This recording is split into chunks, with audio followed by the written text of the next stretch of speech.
Muito comum aqueles memes, né, da pessoa tirando fotos, é assim que eu consigo me visualizar no espelho. Opa, pra gente ter um espelho, a gente precisa de reflexão, refração e uma superfície regular. E existem dois tipos de espelhos, os planos e os esféricos, sendo que os esféricos podem ser côncavos ou convexos. Então vamos falar disso hoje. Espelhos caem no Enem? Não é o tema mais cobrado na parte de física, porém ele tá na matriz de referência e ele pode sim cair na sua prova. A reflexão e a refração são dois fenômenos, são duas coisas que podem acontecer com a luz e elas acontecem nos espelhos. A reflexão é isso mesmo que você está pensando, é o seu reflexo no espelho. A reflexão é o fenômeno que a luz volta a se propagar no seu meio de origem, depois que ela atinge a separação com outro meio. Como assim? A luz está aqui no ar, ela vai, bate no espelho, depois ela volta para os meus olhos, é assim que eu consigo me visualizar no espelho. Essa é a reflexão. E a refração é quando a luz passa de um meio para o outro. Por exemplo, ela está aqui no ar e parte dela vai para o espelho. Do ar para o vidro. Isso é a refração.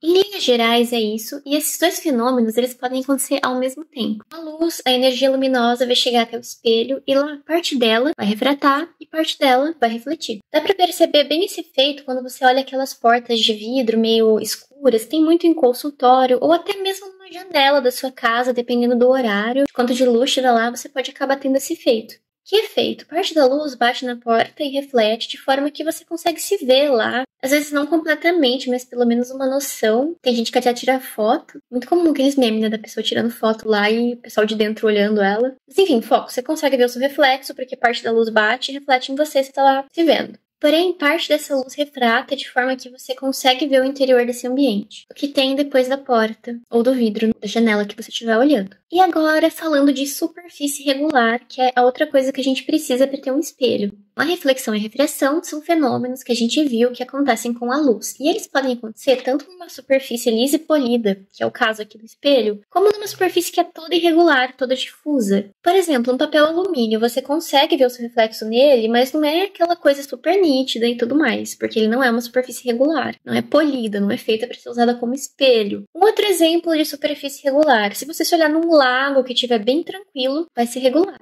Agora, se estiver chovendo, por exemplo, ou você tentar ver o seu reflexo lá no lago, você não vai conseguir, vai estar mais difícil, vai estar todo irregular mesmo, cada raio de luz vai para um lado.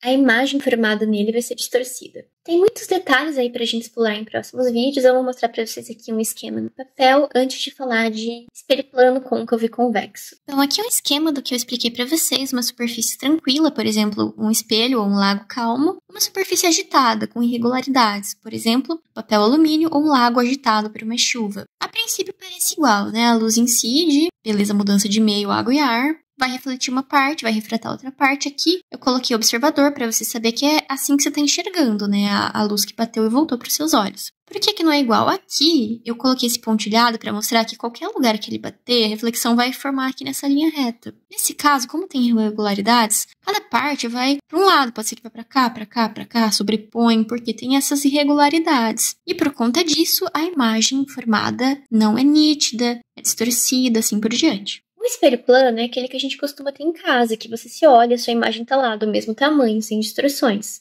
da mesma forma. No caso do espelho esférico, ele vai ter uma curvatura, como se fosse uma esfera, você corta um pedaço dela, tem um pedaço reto e um pedaço... Se fosse uma conchinha, né? Uma concha, uma colher mesmo.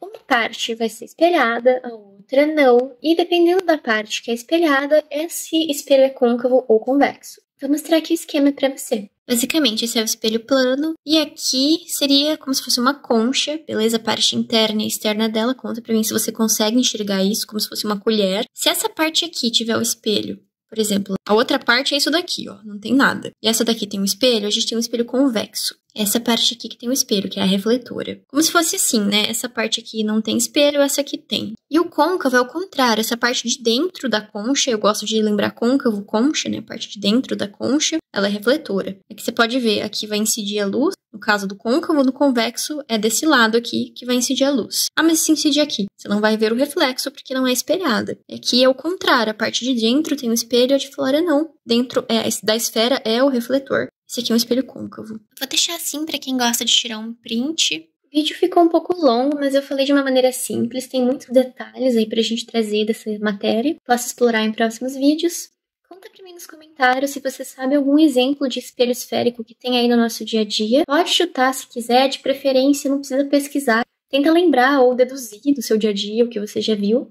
Espelhos aí que não funcionam da maneira desse convencional que a gente tem em casa, que vê a mesma forma e tudo mais. No próximo vídeo eu formalizo isso. Muito obrigada por assistir e até a próxima.